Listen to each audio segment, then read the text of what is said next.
So here's a $2,500 Subaru that we're selling on our lot right now. I'm a used car dealer, and this is my lot. These are my cars that are behind me, and I really wanted to point that out because it's not something that we've been able to have on our lot in a very long time. It's been very rare for us to be able to find a car that we can actually sell for $2,500 or under. So what I specialize in is in cars that are $5,000 and under. And I wanted to point that out because really what I'm seeing in the market is that there are a lot of dealerships, a lot of small business owners like myself that are really scared about this car market. And I want to show you a little bit of proof throughout this video. Later on, I'll show you some other cars that we've been able to buy recently. Really pretty rare for us. This is a 2007 Kia Spectra. We only paid $800 for this car. There you go. High mileage, over 200,000. This is what I wanted to show you, and how much I paid for them and what we're going to sell them for. But before we get into that, then I want to actually talk about what's really going on in the market, what's going through the heads of a lot of car dealers. And you can see behind me that we've got some cars here, and it's very rare for us to be able to have a lot, I won't say full of cars, but about halfway full of cars right now during this time period, because we're coming out of what was just tax selling season, tax refund season, spring selling season, whatever you want to call it. It's supposed to be the best time of year for car dealers, and it did not materialize this year. Now we sold all of our cars, and then we were able to buy some more, and these cars that you see behind me, these are ones that we bought recently. But it's usually not the case. What usually happens is we sell through all of our cars, and then we go to auction, and prices are absolutely ridiculous. Anything that we would typically buy for like $1,500, $2,000, it goes for $3,000, $3,500. So we can't touch it to be able to sell it to our customers. And what we found out this year is that we were able to just really continue to buy. Now, we had a couple weeks where we couldn't touch anything, but usually that couple weeks that we haven't been able to touch anything would last for about a month and a half, maybe 2 months on really, really good years. But we didn't see that this year. And what that tells me is that these other dealers that are out there that have been over leveraged, they are very, very scared right now if they're not trying to buy cars, if prices did not go to the moon for the wholesale prices during this time period. That means they didn't really sell a lot of cars, and they probably loaded up on their lots. They loaded up their floor plans. Their floor plans are basically just their credit lines that they use to buy these vehicles. Now, when I'm talking about this, I'm talking about used car dealers, small used car dealers like myself, and we'll get into the new car side of things in just a little bit, but I can talk more about the used car side of things right now because I go to these dealer auctions and I see what these other dealers are buying and really what they're not buying. So now, since I see that they weren't able to buy, that tells me that they really didn't sell very many cars. And because they are leveraged up, they really can't spend any more money at these auctions. So as they go to these auctions, they're not buying anything. That means that the prices on the wholesale level dropped, and they dropped in a big way. And this is why you see this. Putting all the pieces together, this is what I'm seeing in the market. Now we go over to the new car side of things, and what are we hearing? We're hearing from GMs. We're hearing from sales managers that they're not selling anything. It's so bad that they are crying to their manufacturers to be like, okay, you need to help us. And the manufacturers, they really are not in a place where they can just give out money right now, because what they're seeing from their side is that dealerships are turning down allocations because they're not selling cars. And that means that that these sales numbers going forward for a lot of these manufacturers are going to start getting hit, and that means their profits are going to get hit. So when their profits are going down, this is the worst time for them to start just handing out money to these dealerships to try to move vehicles.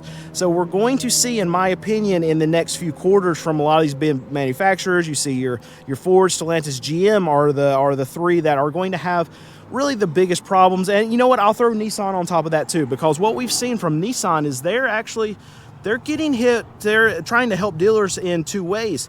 So recently Nissan has come out and said that, okay, if dealers will take these extra vehicles off their hands, that they will give them money on top of the cars that they're taking. So they're paying dealers to literally take cars off their hands. That's a manufacturer that's scared. Nissan is very scared right now. So what I've heard from dealers, even though that Nissan has offered these extra incentives, whatever, these packages to have dealers take it, they're still turning them down, because what the franchise dealers know is that even if they take that extra, I've heard $45,000 to take an extra 40-something cars off of Nissan's hands, by the time those cars get sold, they're going to end up paying more on their floor plan than Nissan is going to give them to take the vehicles. And the floor plan has really become, it was a profit center in the last couple of years for these dealerships, because they'll get money from the manufacturer to help them on their floor plans. But now it's become a big time expense for them. And I've heard floor plans go from them almost not paying any money or even making money on their floor plans to now some of these dealerships are paying $100,000 a month just to keep their inventory current, just to keep their floor plans current. This is a big problem for a lot of these manufacturers going forward, and we're going to see it that these dealerships, they're not going to take any vehicles. The manufacturers are going to get hurt. Dealers are already hurting right now. I know that I'm hearing from the comments, well, I'm not seeing any prices come down. Well, you know what? You really got to go inside to really poke at them, because they're locked in on what they can offer as far as their discounts, what they can advertise. I recently spoke to a franchise manager at a Nissan dealership, and Nissan has rules saying that, okay, you can't advertise your prices but a certain amount. And what that does for the manufacturer is it really stops a race to the bottom for a lot of these dealerships. If you have a local dealership, you see an advertised price of this, then the other dealership that's 20 miles down the road, which a lot of these Nissan, Ford, GM, all these dealerships, they're pretty close together. You can find two of the same brand dealership right next to each other in cities that are right next to each other. So what the manufacturers do is they put limits on how low that these dealerships can actually advertise their prices on to keep them from just a race to the bottom in the same local area. So because they do this, if you want to actually get a deal, if you want to try to find a deal, you can't just look online. You can't just look at window stickers. If you're going around, you have to go inside, and you have to do the thing that everybody hates to do. You got to go talk to a salesperson. I know everybody hates it. People would rather go to dentists, rather get hit in the face with a rubber hammer than go into the dealership. But you in the comments, if you're saying, well, I hadn't seen prices go down, it's because you're not trying. It might be your area, so you might have to go to a different area, but prices are absolutely going down, and we're seeing it, and we're seeing dealers get pinched right now. So now I'll go through a couple of the cars that we bought recently just to show you what kind of prices we're getting and what we're going to sell them for, barring any kind of mechanical issues, any kind of extra money that we're going to put in these cars.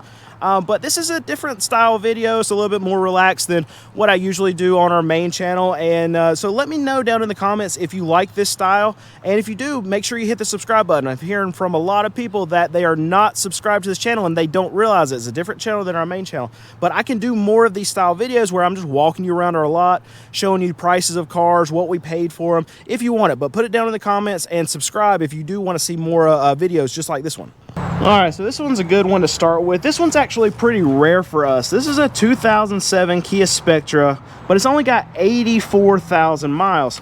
And the reason why I say it's pretty rare for us to have something like this is because the price range that we're typically in doesn't allow us to buy cars that only have 84,000 miles, whatever I said.